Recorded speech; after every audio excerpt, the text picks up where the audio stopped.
So part of my past is having, because of a relationship with God like we all have. The Spirit said, do what I've called you to do, and I'll take care of the rest.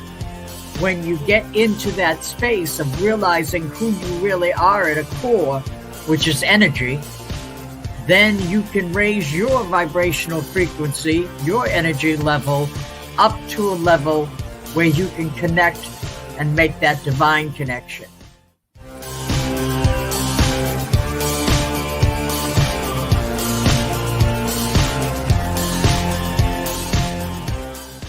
Black people in this country have to embrace ownership. We don't own anything. Therefore, all the dollars we get go out to somebody else who owns things. Look for a miracle in America's mess and make a testimony out of your test.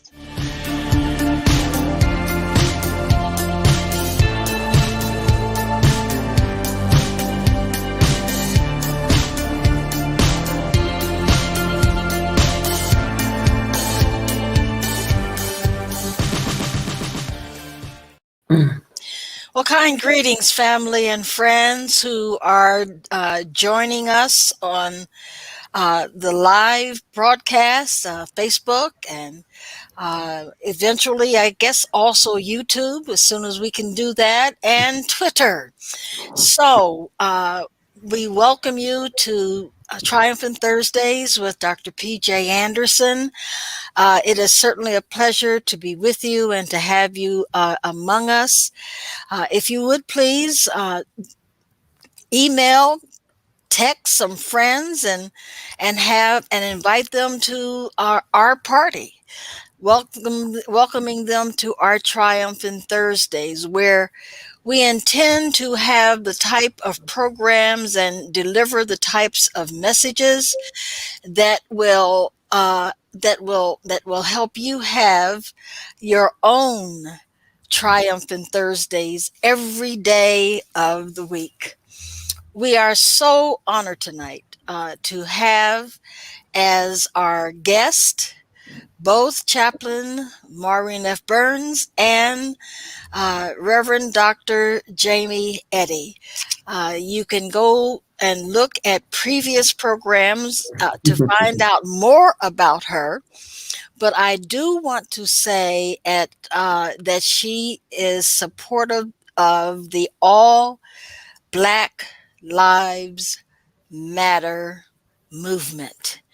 And we are so grateful for her voice in the community, and so grateful for her presence with us tonight. And my beloved co-chaplain is here all the way from Maui. And every time I think about that, I just almost want to get on a jet and come that way. But because we are getting a lot of snow tonight. It started snowing here in Lansing around 4 o'clock, and it's supposed to snow until 7 o'clock tomorrow evening. It's actually been rainy here the last 2 days. Okay. So, like monsoon rains. Monsoon rains. Yeah. Okay. So you guys don't get hurricanes. You get monsoons. We get both. You get both. So what's the difference? What's the difference between the two? When I first moved here, there was a hurricane. Hurricanes come in over the Pacific, and they usually follow a warm front. Monsoons just drift in and drift over and drop rain. I see. Okay. Well, I would imagine that both of them can be hazardous. So take care of yourself out there, and we get some flash flooding. Okay. Just don't go for a swim. We know you like to swim. So Dr. J, Chaplain Maureen, and another veteran was with us on our Tuesday program, and we called that our preliminary program, where we kind of talk. Sergeant, what is Sergeant's first name? Kadima. Sergeant Kadima was our other. Nakima. participant. Thank you. And we just kind of bounced around how the third stage, depression, shows up in our lives. And Maureen, if you can pitch in here, one of the things that you said that I asked you to remember to repeat tonight. Yes, we are on YouTube, by the way. Okay, Maureen, do you Yeah, remember? about depression and what it Yes. is. No, it's not so much how we defined it, but your experience with depression uh, as related to when To my you. condition. Yes. Okay. Yeah. My name is Chaplain Maureen Burns, and I happen to have PTSD, but I also have been diagnosed bipolar. So I am what is considered manic depressive. And I have experienced a lot more depressive episodes in my life that have actually hospitalized me, but I've only had one or two manic episodes. Those don't tend to occur as often in my life. But because I have had one or two, I am considered bipolar. And I had also shared with the community that I am uh, paranoid schizophrenia, and I too experience more depressing episodes than I really care to have. And I guess one of the things that we want to talk about tonight, if you could put that little square up, Pastor Sue. We don't usually read the entire article, but this picture that will be coming up momentarily is it was in the article that I wrote, my weekly article for the newspapers, and we talked about how many of these feelings did have we felt by way of our depression. And so we had experienced quite a few of these, feeling hopeless and broken and worthless and alone and unwanted and shameful. Thank you, Pastor Sue. We had experienced quite a few of those and some other things that we talked about. And I'm wondering, Dr. J, uh, if in your opinion it is true that more people worldwide suffer from depression than perhaps all of the other stages of grief put together. Um, so I want to back up just a little bit because I want people to know that sort of mental health, sort of a mental health diagnosis of depression is very different than a grief going through grief depression. Okay. And the differences are one is clinical and one is not? Right. So a person, and not that you won't experience some of the same things, but it is it but it is one is clinical, right? But it's not exactly the same. It's not exactly the same thing. Okay. Because so one is clinical and one is not. And one is part of grief and one is not necessarily A part of grief. a part of grief. Okay. Right. So Okay. grief with depression in terms of grief. So let's talk about, if we look at stages of grief, we kind of talked about being angry. Yes. We kind of talked about being in denial. We didn't talk much about bargaining when we're Not like, yet.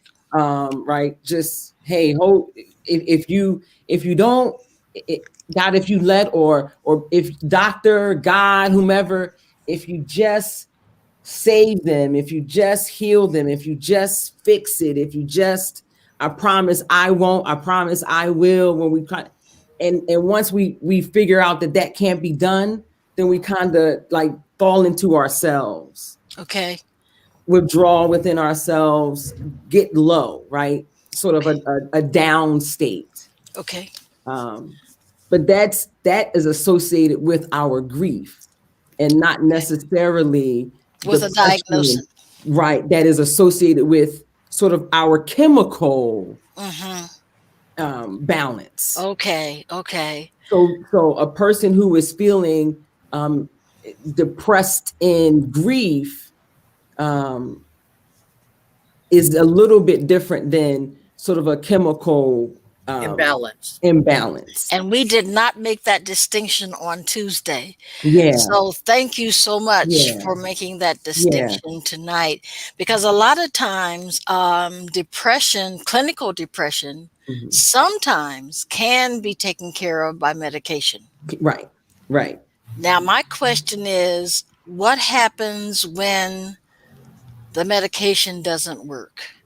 Yeah. So it might be a combination of things. It could be medication, talk therapy, spiritual faith, connection to Sue answers. brought up tapping. I'm sorry. Sue brought up tapping and Yes. breathing exercises. Right. Breathing. It could be a combination of things that helps us navigate our way through depression. So it could be the medication along with. Okay. And that's why, so for people of faith, that's why I say, when folks tell us to pray our way out of stuff, prayer and a prescription, maybe, right? So it could be a combination of things, and we can be open to all of the healing measures that allow us to make our way through life. Allow us to make our way through depression and through sadness if we need the prescription, and if we need the prescription along with the therapist, and if we need the therapist, the pastor, and the prescription, like let's take advantage of all of the ways the universe has given us to heal, and to be well. And being well doesn't mean you are absent prescription. Correct. Doesn't mean you are absent depression in a sense, right? That doesn't mean that you go to the doctor tomorrow and they say, oh, no depression, there's everything is clear, right? But being well could mean, how do I live with this?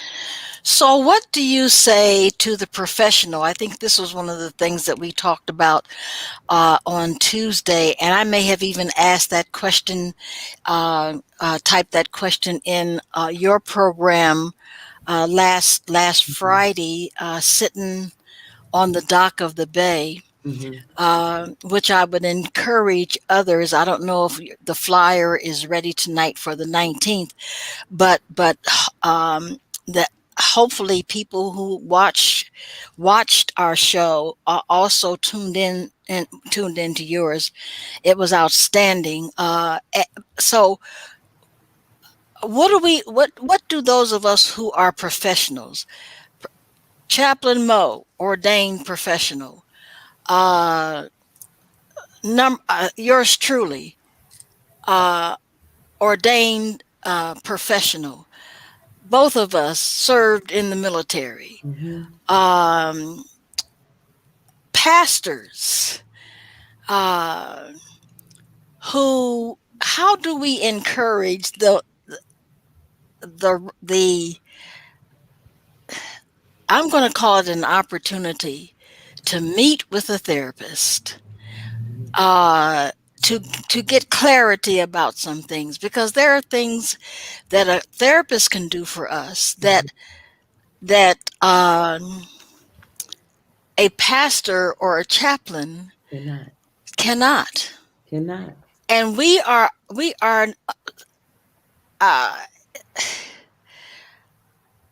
I go to one, and I think Chaplain Mo has one. Yes, I do.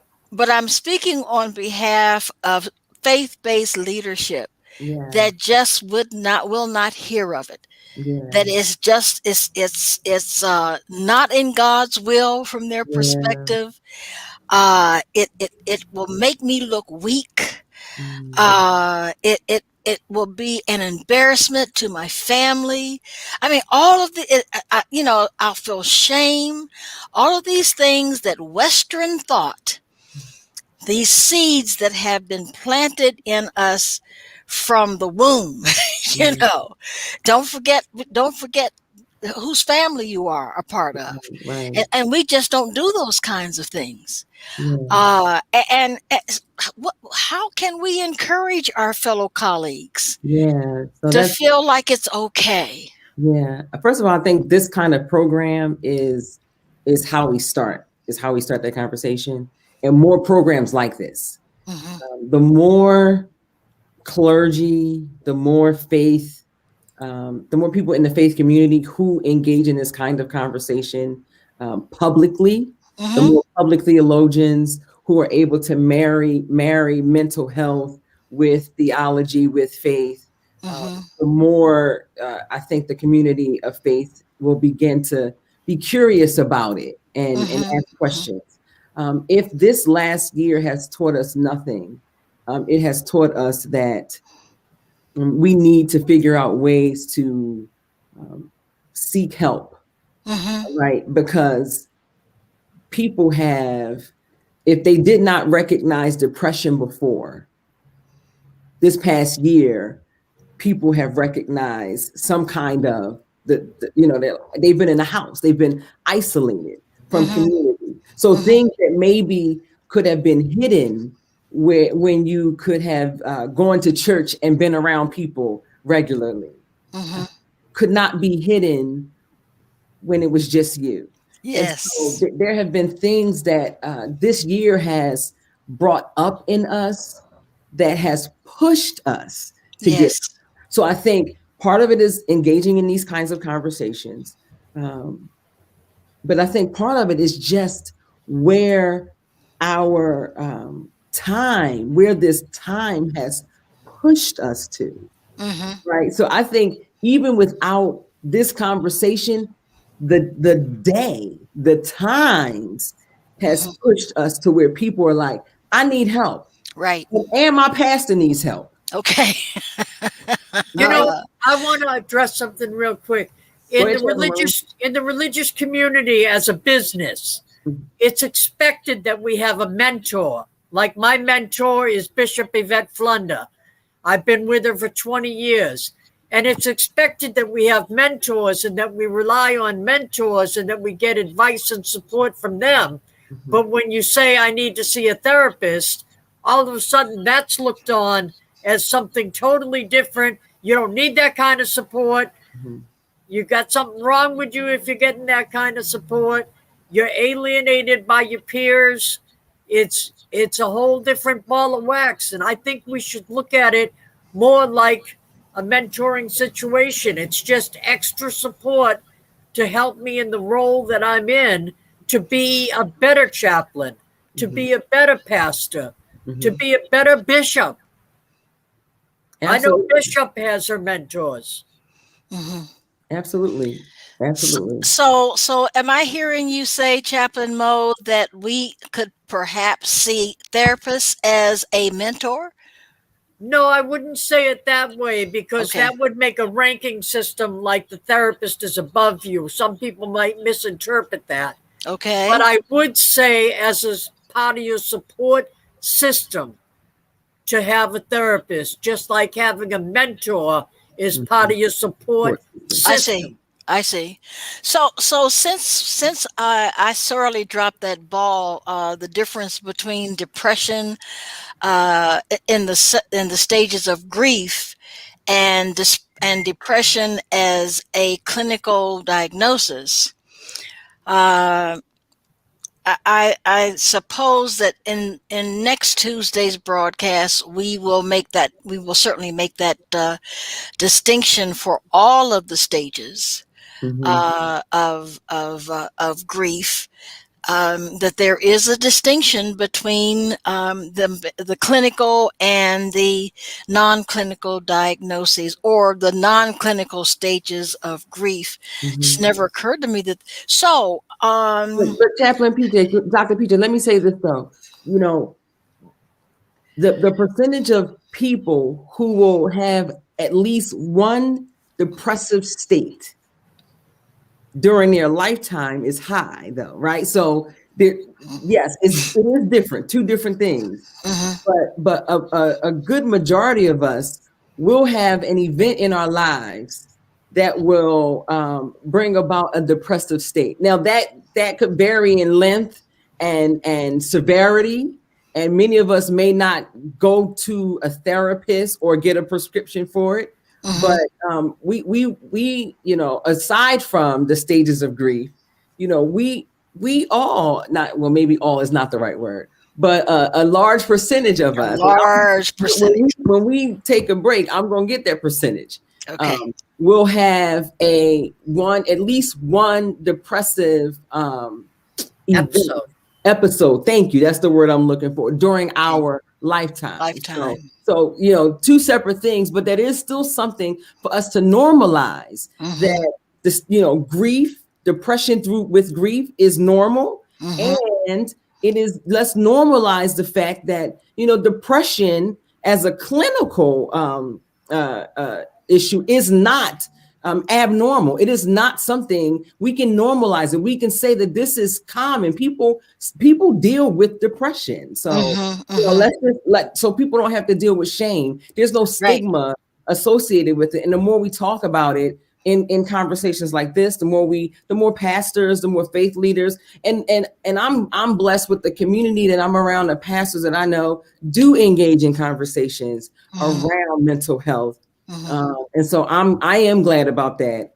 Yes, and indeed. It's not because of me, it's because they recognize the importance of whole beings, which means they deal with mind, body, spirit as one whole being. So when we brought up a program that City of Refuge and other faith communities have called Mental Health First Aid. I'm certified through them. Yes, I am as well. And you can find that online, Mental Health First Aid, as a resource for your church or your congregation or your community.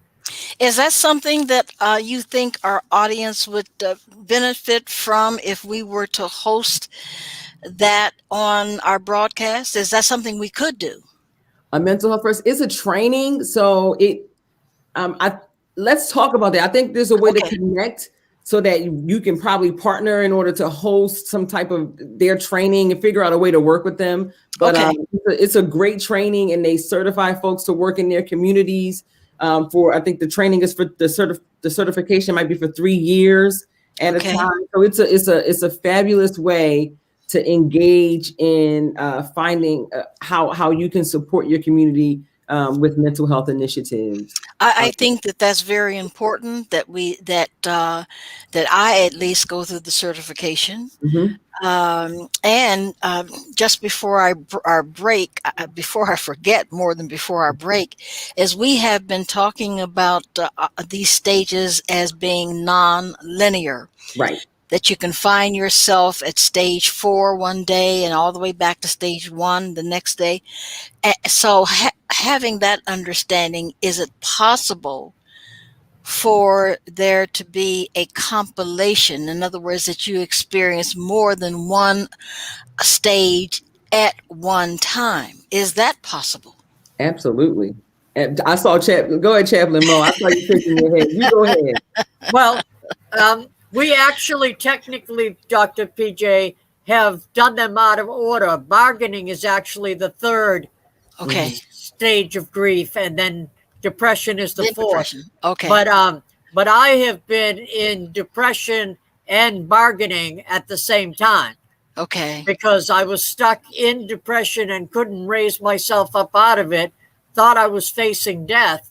So I was like, well, hey, let's make a deal. Okay.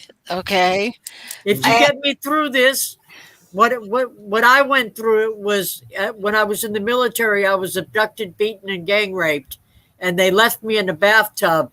And when I came to, I heard somebody at the door, so I thought they were coming back to finish the job. And so I said, God, if you just get me through this alive, I'll serve you for the rest of my life. And I have kept that promise. Praise the Lord that you have enough sense to tie your shoes, because something like that, I mean, seriously, something like that, you're talking about trauma.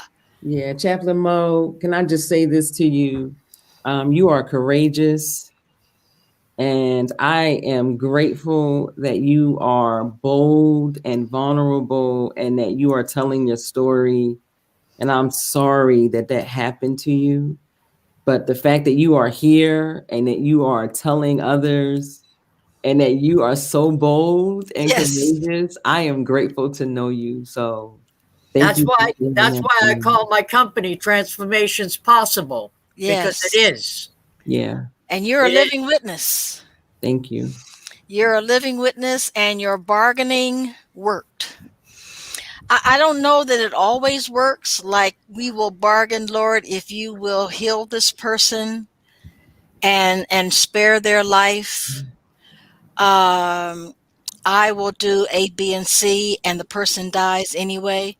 Mhm. Sometimes the bargaining doesn't work. I had that experience with my first cousin. Mhm. I had taken him, he had um, something triggered his, what do you call that disease? Hematobin. What is that? Where sores come all over your body, sometimes even internally, Mhm. Mhm. and something triggered that, and I think it was his fear of getting COVID, because when at first when we first were quarantined, I mean, he was just beside himself, and he made the statement, my life is over. I said, because he was a musician, and he taught piano, and he taught choirs, and he said, I can't do that now because I'm confined to my house. I said, well, you can do it by way of Zoom. He says, no, I can't do that. I can't go out. I'm quarantined, and I don't want to do it by way of Zoom. And so he found himself in the hospital, and I took him his favorite meal, Mhm. and from Black Rock Cafe. Do either of you have Black Rock Cafe in your community? No. Oh, the steaks are to die for. So I took him his favorite steak, and he ate a little bit of it. He wasn't very talkative, and I said, "Oh, this is not good." And so in my prayer, during one of my prayer times, I was asking the Lord. I said, "Lord, can you give him a few more days with us, a few more months with us?" And he literally interrupted the conversation all the way about 60 miles. We live about 60 miles apart, and said to me, "We have had our last supper." Mm. And a few days after that, he died. And the point that I'm making is that sometimes bargaining just doesn't work for us. Right. Right. So let's take a break, and when we come back, let's continue the conversation on what happens when these how to talk to you, Chaplain Maureen, more about how you have what you have used Yeah. to maintain some sensibility, to maintain your faith, and to avoid death by suicide. We'll be right back. Thank you. Wow, I am just so grateful for the series of conversations about grief. You have no idea how much it's helping, and it's healing, and it's restoring, and it's edifying and encouraging me. And I'm sure that those who are watching are feeling the same. Make sure you share this, guys. If you're watching, please make sure that you share it. So, for our announcements, first up, we know that our guest, Dr. Jamie, is here, and we want to invite you to register for her next workshop, Touch Me in the Morning. Let's talk about loneliness. It is a free program, and so we want you to head over to tinyurl.com/touch is powerful. If you missed the last one, you certainly don't want to miss this one. It is free. Register, get you some help. Hallelujah. So many of us are feeling it. We've not been able to connect, to touch our loved ones. Many of us are feeling really isolated still because of COVID. And so this will certainly, if you are in that boat, we know that this will certainly help you. So please head over again to tinyurl.com/touch is powerful.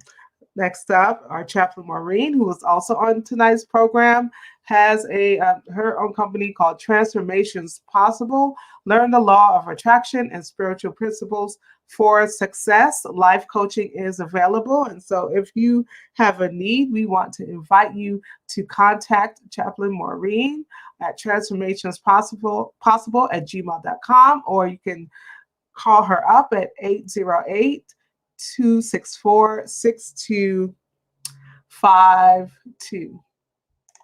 Next up, if you've joined us on Tuesdays, we know that on Tuesday evenings, we have our program for TFAM's National Veteran Support Group. We are also going through the series of grief on our Tuesday night program. We're using that as sort of the appetizer on Tuesday nights, the appetizer for Thursday nights. And so we do invite you, if you are a veteran, if you identify as LGBTQIA, or you are an ally, we want to invite you to join the TFAM Veterans group on Facebook. Let's head on over to TFAM Veterans so that you don't miss all of the great things that we have coming up.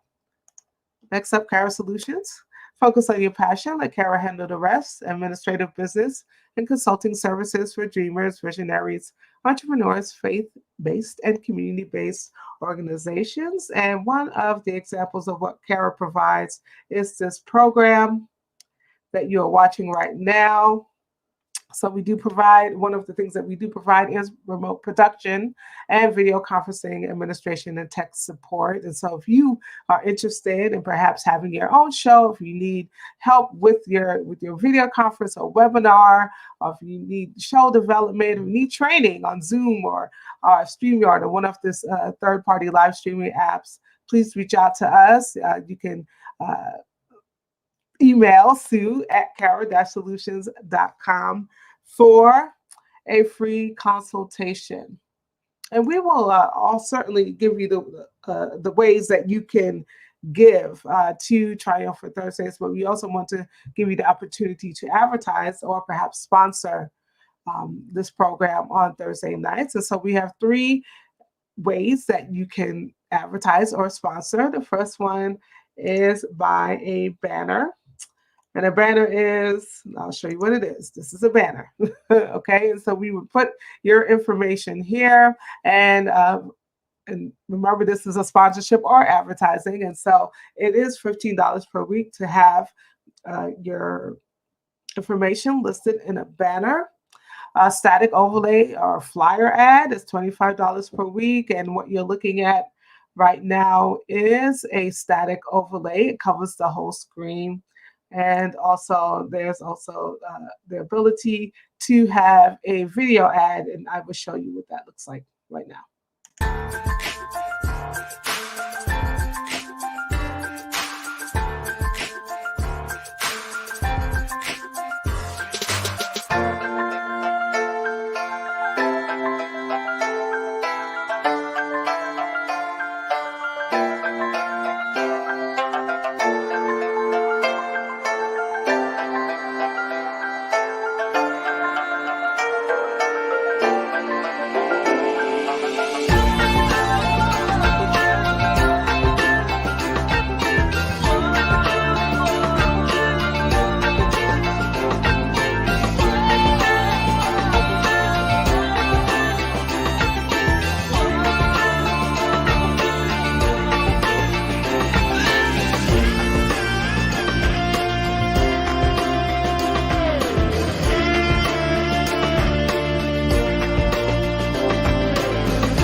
So that there is an example of a video ad. And so if you need one created, if you don't have one and you would like one created for you, you can certainly reach out to Sue at Carol-Solutions.com. Those are our announcements. And now I'm going to hand it back over to Chaplain PJ, Chaplain Mo, and our special guest, Dr. Jamie Eaddy.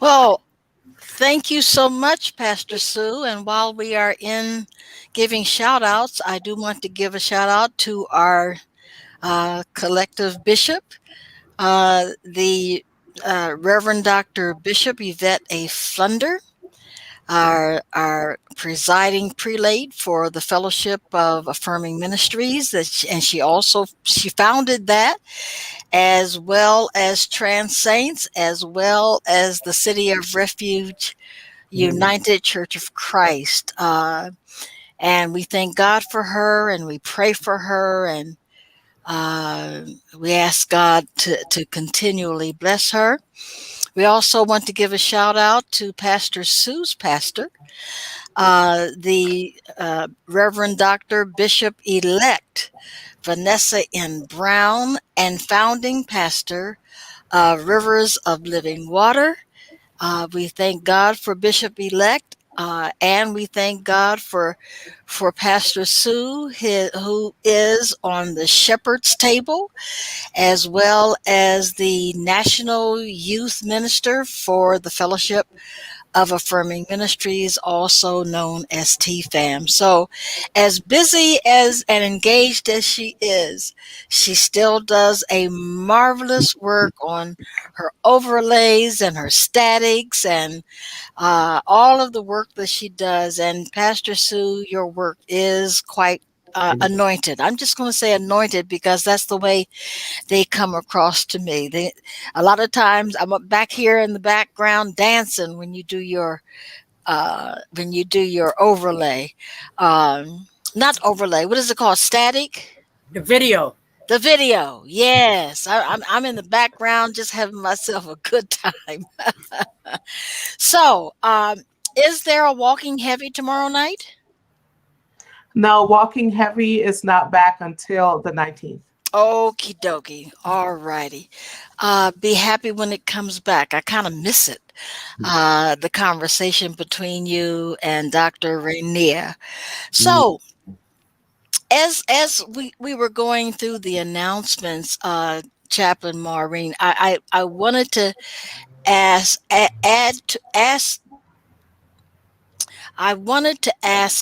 this question. When someone is grieving, how, Dr. J, does one handle the numbness where you're not feeling anything? You're not feeling sad. You're not feeling angry. You're not feeling depressed. Not feeling any of that. Well, I think it's a part of the process, right? So we have to allow ourselves to feel all of these things. And let me do this. Pastor Sue reminded us, a therapist, wonderful person who's watching right now. I'm saying she's my therapist. I love this person.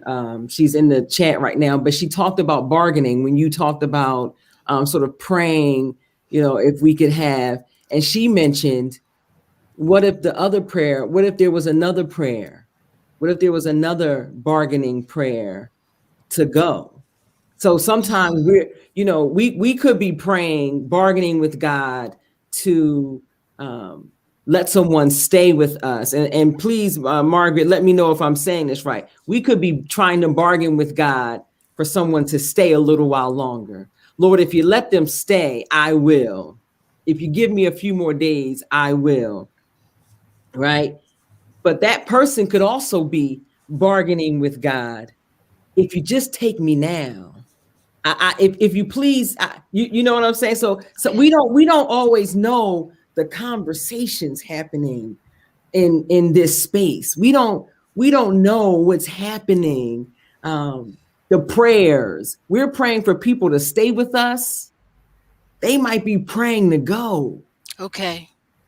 Right. And I'm not, this is not you, like this is all of us, that we are, I try to remind myself of that. And I try to, when I'm serving families, I don't say it like that, but somehow engage in that conversation. You know, we don't know this person, we want people to hold on. What if they want to go? And holding on ain't it for them. Holding on is pain and suffering for them. Yes. And letting go is peace and joy. You know, that reminded me, Dr. J, and it's been, oh my goodness, what, about 30 years since I experienced this. But what you were saying reminded me, when I was associate pastor at one of our local churches in Detroit, and I was assigned to do visitations. Mm-hmm. And I can still see the man's face when I went to see him. He was really in a lot of pain. And I remember whispering in his ear, I know you're concerned about your wife and how she's going to fare, and you're trying to hold on. But I want to give you permission to go. And that man died the same day. And I had forgotten about that. That sometimes that's what people are, they're waiting for permission to go.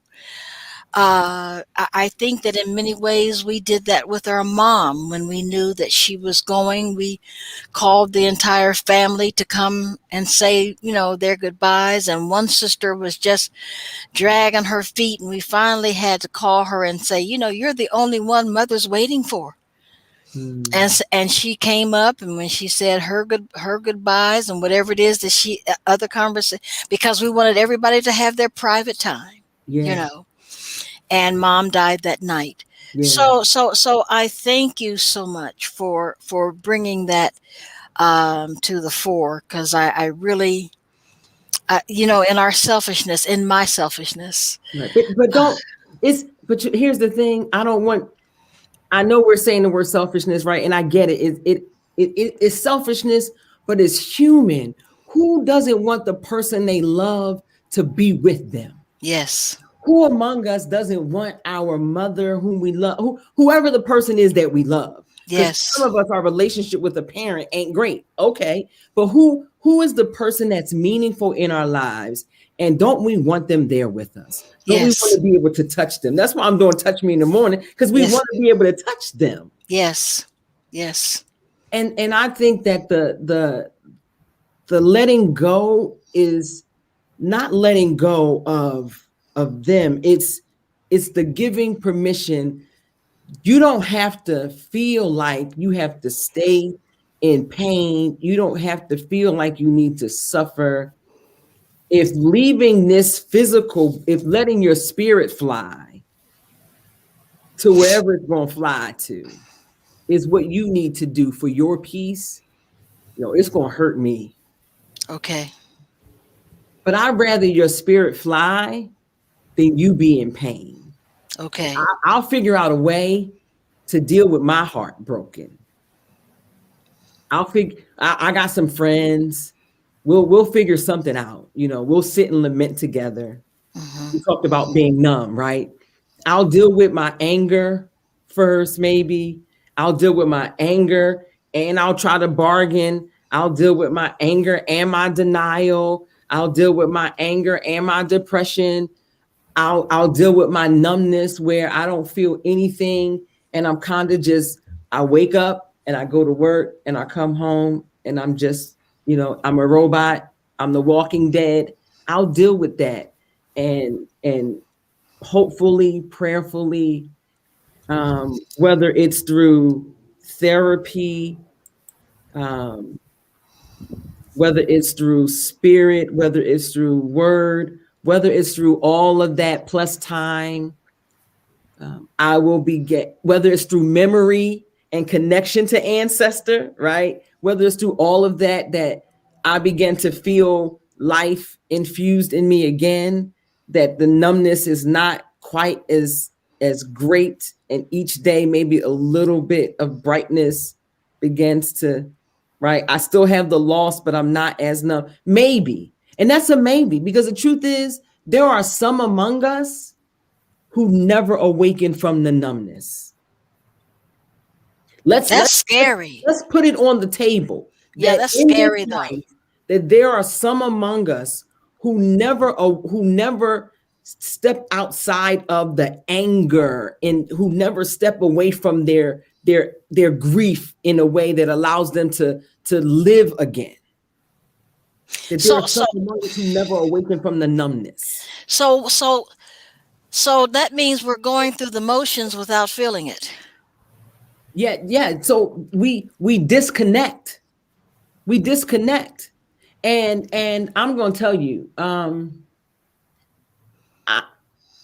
disconnected. I always talk about sort of going back to the 6-year-old me, and I wrote a poem about it, going back to the 6-year-old, the 13-year-old, the 20-year-old. And in that poem, I had to go back and say some things to the 6-year-old Jamie, to the 13-year-old Jamie, to the 20-year-old Jamie, to the 27-year-old Jamie. I won't go because I'm getting my age now, so I won't show the other ages that I had to go back. But I had to say something to help her heal.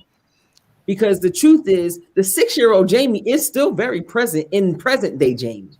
So sure. I needed her to heal so that she wouldn't be acting out in a certain way today. But there are some who, that pain, that grief that they experience at whatever that age is, it is still as present and deep and painful today. And there are some who stay there. I see. Stuck there. And they operate from that space forever. And that's not a goal. Like I'm not wishing that or hoping that on anyone. That's why therapists, whether they are LPCs, social work, licensed medical social workers, that's why psychologists, that's why they are so important to our community, and healers in general, because they can help us move out of those spaces. But there are some who are there and have been there for a long time. Do they know that they're there, or they've just shut it out? And some do and some don't. Sometimes you need someone to tell you where you are. Here's an example. I am no longer anemic, but I was anemic for probably about 30 years of my life. I had to have iron infusions and an emergency blood transfusions. My doctor said, you have been living so low that you adjusted your life to your hemoglobin is supposed to be like 12 to 16 is the normal range. My range had been 7 for so long that I dropped to a 4 and I was out, right? Wow. My doctor said, you had lived at 7 for so long, you had adjusted your entire life to a 7. My entire life was adjusted to 7. So 7 was normal. My energy level at 7, that was my normal range. So yeah, there are some who think their normal range is a 7, and you don't know it's not a 7 until somebody comes and says, guess what? That 7 ain't normal. I'm going to do something. I'm going to give you, we're going to give you this emergency transfusion. And then you're going to come back every other week for these iron infusions. And guess what? The iron infusions, they don't feel good. You're gonna have to sit in this room. We're gonna put something in your arm. It's gonna take about an hour. Okay. I have them every month. Every month I have them. Every month, right? So and you might be a little nauseous. It don't feel you feel a little funny for a while, yes. Right? So, but this is what's gonna happen. And let me tell you, when we're done this process though, we're going to get you to a new normal, and you're going to be so surprised, because that 7, we're about to blow your energy is going to be so high, it's going to blow you out of the water. There are some who emotionally, right, have lived at a level with grief. We have lived at this level for so long. It is our normal. And My we Lord. don't know that joy is possible. We don't know that peace is possible. We don't know that we can live well. We don't know that we can sleep without being. We don't know that because we've adjusted to a certain normal. So we need healers in the community, and My healers take Lord. many shapes. Healers, sure, a pastor can be a healer, but me as a death doula, a death midwife, a grief coach, I can be a healer. You as Dr. Chaplain Mo can be a healer. Margaret Conley, who's on this line as a licensed clinical social worker, she's a healer, right? Dr. Tanya Tinsley as a psychotherapist or a psychologist, she's a healer. Like these are healers, right? But then you have community healers, people who can say, guess what? There's more. I see something. I see your intention. But there's more. I can help you. Let's figure out a way to help you move through your grief, to help you move through your pain, and perhaps that might mean to write a prescription, right? It might mean that, but it could also mean let's talk about what you've been through. Let's name what you've been through. It could mean a whole lot of things. But yeah, there are some people who don't know that they are numb because they've been numb for so long that they've lived. You can get used to it. If you've lived low for so long, low is normal. And somebody has to tell you that there's a way up. So, Chaplain Mo, how does that resonate with your experience and where it has gotten you to today? And that was phenomenal, Dr. J. That is absolutely a phenomenal word for me, and also for our listening and viewing audience. Yes, yes. Well, first of all, I'd like to ask, is there a question online? I believe I saw in the chat that someone had a question. We got it, Chaplain Mo. Okay, thank you. Yes, I do definitely resonate with that. After what happened to me that I referred to earlier in this broadcast, I reacted to it by diving into alcohol and becoming an alcoholic. But fortunately, that only lasted for a couple of years until I burnt it out. And I have over 35 years of sobriety now. And I choose not to drink in my life today. Yes. But I went through that 2-3 year period where I just didn't know how else to deal. I didn't know there were therapists. I didn't know there was medication. I didn't know what I went through was a trauma, believe it or not. I didn't know it. I wasn't educated enough. I was only 19 when it happened to me. And so I just wasn't aware of the different methodologies for healing that were out there in the world.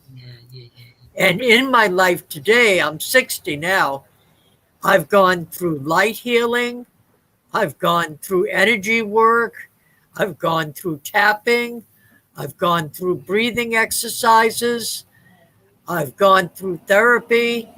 I've gone through medication. I've even had electroconvulsive therapy, or ECT, electroshock therapy, some people refer to it as. I've done anything I needed to or thought that would benefit me. I have tried over the years to get where I am today. You know, now I'm 60 years old. I'm retired. I'm happy in my life. I live in Maui. It's beautiful here. And as far as my rapists go, they're all in their 80s. So I wish them well. And they're going to have to meet their maker soon. And they're going to have to discuss what they did. As far as me, when I'm ready to meet my maker, I've done no wrong. All I've done is survived and tried to make the most out of my life that I possibly could, because God let me survive. And so I strive every day to do the best that I possibly can. And I think that that's all the Lord asks from us. Amen. Well, ladies and gentlemen, that's it for the night. Believe it or not, that sure went fast. But I appreciate both of you so very much, Chaplain Maureen. Your authenticity and your transparency Yes. is a blessing to those who are watching, those who are listening, and to me, and likewise with Dr. Jamie. You got some folks. You got Pastor Sue shouting in the background. My, Dr. Jamie, my God. Lord have mercy. Yes, that's what I'm talking about. And I am certainly shouting in my spirit because I've heard words tonight that I needed to hear. We have an invitation to our listening and viewing audience that we're going to share at this time. If we believe that this has been a blessing to you, and we're going to ask you to plant a seed in this ministry at $ space for grace MI. You could also send us a paper check. Space for Grace Without Walls, UCC, Post Office Box 23173, Lansing, Michigan 48909. And our second request is that you pray for yourself, that you take the opportunity, and it is an honor and an opportunity to be alone with your God as you define your God. Everybody is not into Jesus Christ, and everybody is not into Yahweh or Jehovah. But whatever you call your God, spend some time alone, just the two of you, speaking with one another, listening to one another. God does listen. There's nothing you've done that that prevents God from hearing you. I often hear people talk about the sinner's prayer. Well, we all need forgiveness for something. So ask God to forgive you if there's something for which you need forgiveness. But above all, forgive yourself. Ask God to help you to forgive yourself, because so many things have been put upon us that should never have been. So pray for yourself, and please pray for your faith-based leader and your family members. Yes, God knows what we need, but there's nothing like saying, I call my God Papa. Sometimes I call my God wisdom, and sometimes I'll just say, Papa, I just I need a hug tonight. And there's nothing that I've done that would prevent God from giving me that hug and drawing closer to your God and your God closer to you. Uh, it, it, it it's just wonderful. It's a love affair. See it as a love affair. God is not to be feared. God is looking for lovers, not for fighters. And until we see you again, we pray that you will take care of yourself, that you'll keep looking up, and encourage yourself. Sometimes you have to encourage you. And when all else falls through the cracks, because I guarantee you, sometimes the fit hits the sham. Another way, the shit hits the fan. Maybe I just should say it like it TI is. And when that happens, baby, Listen. when that happens, call a therapist. Yeah. Call Dr. Jamie. Call Chaplain Maureen. Go. Call Dr. PJ. Call somebody, because somebody somewhere is experiencing the same thing you are. You're not alone, my babies. You're not alone. Yes. Good night.